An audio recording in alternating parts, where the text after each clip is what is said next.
Salve, Skibberly. Alright, we're looking at lesson 51 grammar. My goal with this video is to make it short and just to give you an opportunity to take some good notes on the stuff we've talked about in class yesterday and today. We're going to start with what's called the ablative absolute. The ablative absolute is a collection of at least two ablatives that will function as its own clause and will be separate, and that's what absolute basically means, loosened. So loosened or separate from the rest of the sentence. Okay, now there are basically three varieties.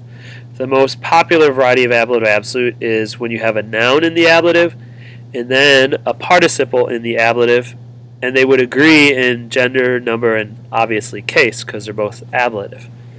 Usually this participle would be a perfect passive participle. So basically this is going to be a situation where a generic translation would be with the noun having been verbed. But we would never say that in English. Instead, in English we'd say since the noun was verbed or after the noun was verbed, etc. But that's your noun participle variety. Number two is an ablative absolute where there's a noun and a noun. Alright, this is much less common. Number one is by far the most common. Number two, you have two nouns in the ablative. Okay, and basically this would be like saying with the noun being a noun, which we'd never say in English. Instead, in English we'd say since the noun is a noun. Right, like since the man is a father, Father's Day was important. Since the woman is a grandmother, I don't know, fill it in however you want, but you get the idea. The third possible ablative absolute is a noun adjective. Similar to the noun noun, they're both going to be in the ablative, and you kind of have to supply a word to make the translation work.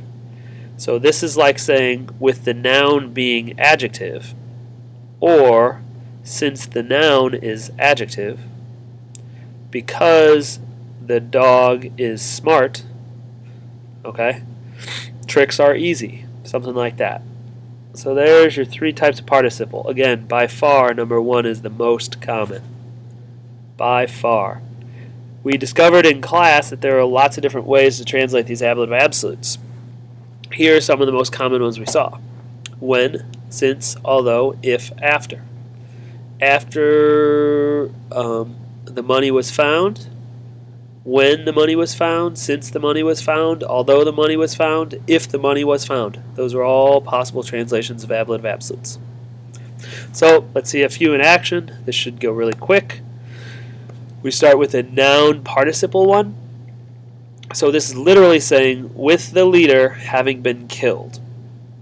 Okay, because this comes from the fourth part, interfectus, with the leader having been killed.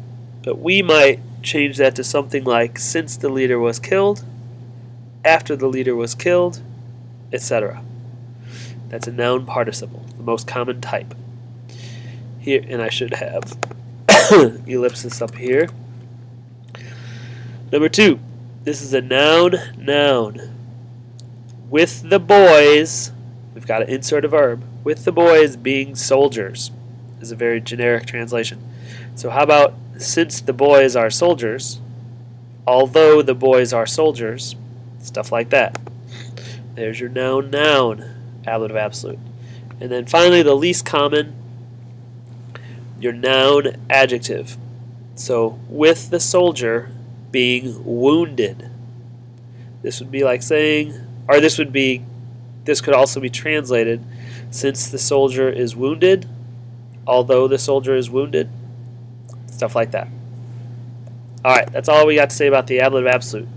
All that's left is to talk about the genitive of description and the ablative of description.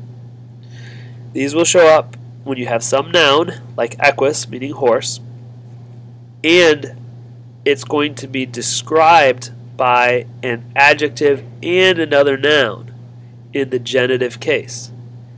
If we translate this literally, it will work fine for us. the horse of great speed, okay, a horse of great speed, in other words, a very fast horse. Just recognize its genitive and translate it as a genitive, and you're in business. Consider number 5. Number 5 has what's called an ablative of description. Up here we had genitive of description, now we have ablative. The beauty is they can mean the same thing. The horse with great speed is the same as the horse of great speed. These are totally interchangeable. And you can even translate the genitive one with if you want. Okay, and the ablative one of if you want. Just recognize that these are describing this horse. A couple more examples and we're done. A wall of small size. Alright, notice these are genitive. Here's a genitive of description. And then an ablative of description. A wall with small size. So again, these show up with noun-adjective pairs that describe some other noun. Alright, that's all I got for you. Hopefully, we're going to not worry about the Quidam business. So hopefully you have good notes on all that and it makes pretty good sense. Waleta.